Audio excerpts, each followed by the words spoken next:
Hello ladies and gentlemen, welcome in meta review by SaulApeMan, and this is Night Elf Mirror, and I'm going to see how exactly Mr. Kaho, one of the best Night Elves around the world, Chinese Night Elf, how he's going to play POTM in Night Elf Mirror.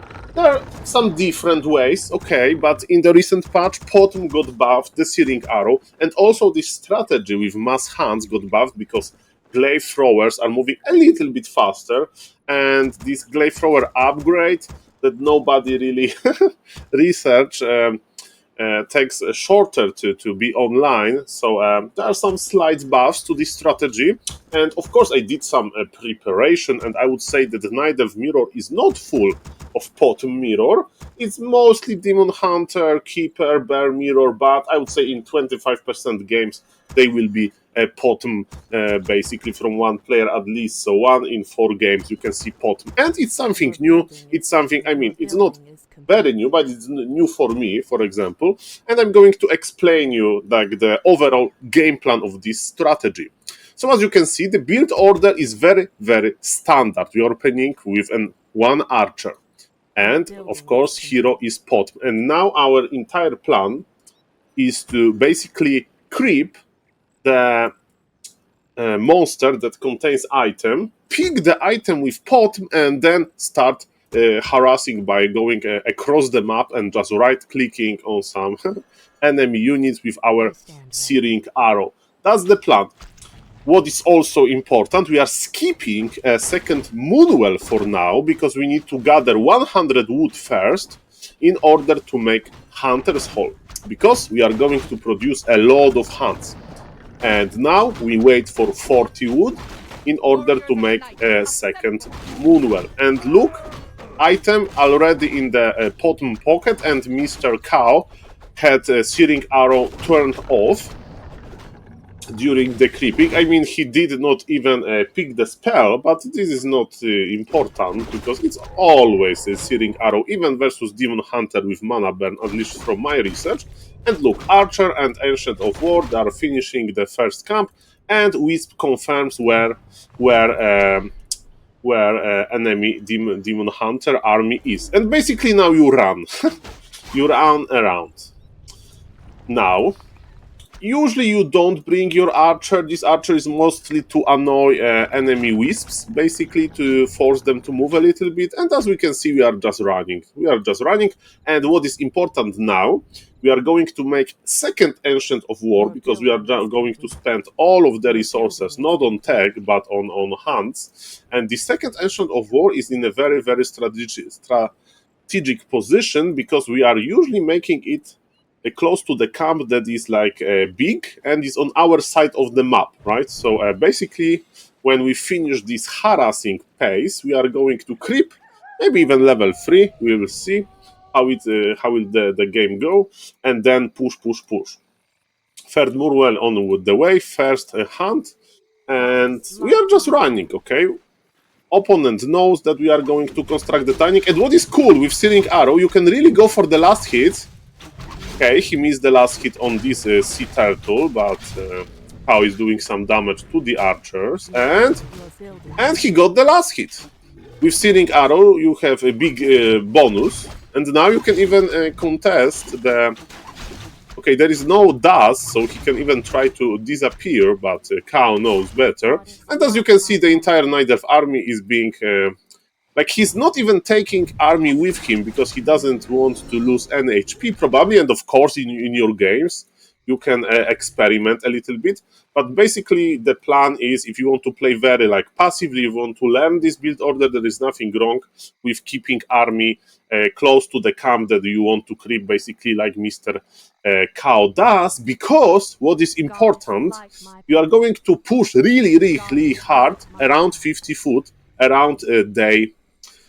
around the start of the next day, basically. Demon Hunter bought Staff of Teleportation, and is coming close to our creeping spot, but it's alone, and maybe our army is good enough to just right-click him, as we can see. Okay. And now we skill Aura, of course, because Aura does work on hunts, even though it's like a hunt is basically a range unit. a very, very small rend. And yes, remember, we are not taking, we are making enough farms, moonwells, to get 50 food out, and now we are preparing for our big push. In the meantime, when we have a lot of resources, we are queuing the upgrades. And this is a real demon hunter, but it's just a demon hunter. So basically, this moon 1, 2, 3, 4, he's like a Bulgarian moon. He's not a real moon, sadly. He's keeping his army in his base as well. And as we can see, we have a lot of moon juice. And what now Mr. Kaho will do? He has 2 Ancient of Wars. He's producing a lot of hunts. As we can see, he has 38 food, now 41. And he's just level 2. I think that he will creep 1 more camp. And then start preparing his push. And the final preparation... Okay, so the very standard respawn for the Bulgarian moon. And he got the last hit again. With Searing Arrow is not that hard. And as we can see, when archers are out of position, you can basically go for a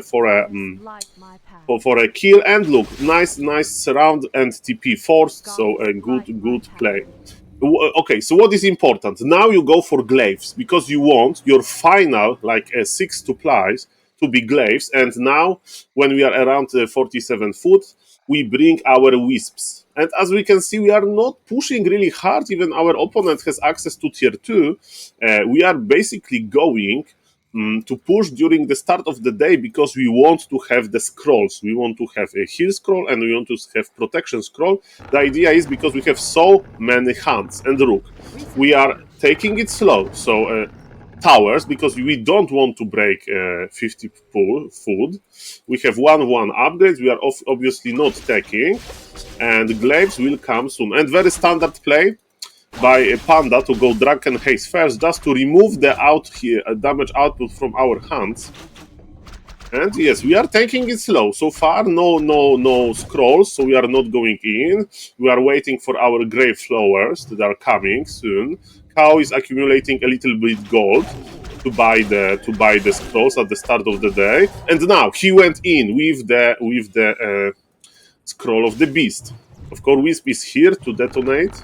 Maybe not even to detonate, but look, 1 glaive thrower is here. Towers are almost up, and I know we don't have Nurture Blessing. There is a variation of this build when you go tier 2. Sometimes Moon does it, sometimes Dice does it, but this is the most popular, the most common version that of course works.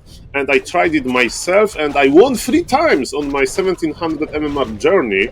I'm really happy about the outcome. And at least for me, this is something new. So now it's the time, ladies and gentlemen, because it's the start of the day. I think that Mr. Kaho will go to visit the shop. Now he's repositioning his Ancient Protectors. Yes, he is going to visit the shop.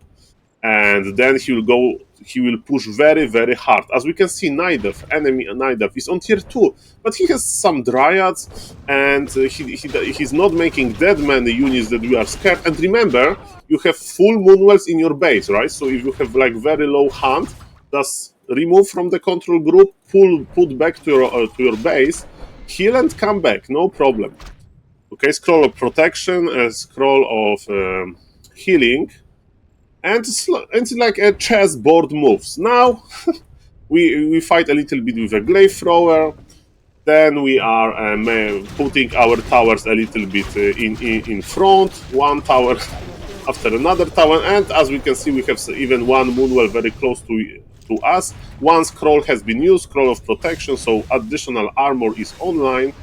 And the problem is that a Night Elf that is defending, if he's going to make towers, you can just kill them with glaive throwers, and it's much easier to attack than defend yourself micro-wise, because he will just lose a lot of important structures soon. And look how patient Kaho is. Look, he's not going in, he's just waiting. He's just waiting, and he's not scared that, I don't know, there will be tier 3 or something like that, because he knows that he made a lot of units and he's going to use them quite soon. Good decision by Bulgarian Moon to use Ancient of War, and usually in more professional games we'll see Ancient of Wars, 3 of them with Nurture Blessing, Uprooted, helping with the fight. But in this game, as we can see, Bulgarian Moon is a little bit caught off guard by this. And now, ladies and gentlemen, big fight. We have 4 glaive throwers and Kaho is just connecting. Kaho is just connecting. He is scroll used, and he's going to win this game with full Moonwells, and he even forgot about this poor one hunt. So yes, as we can see, huge supply advantage for Kaho. He's even now breaking 50 supply. By the way, on level 3, you can go for both. Aura on Searing Arrow. If you have a lot of mana, I will go for Searing Arrow because it was buffed. Aura is of course good as well. It depends on your mana, basically.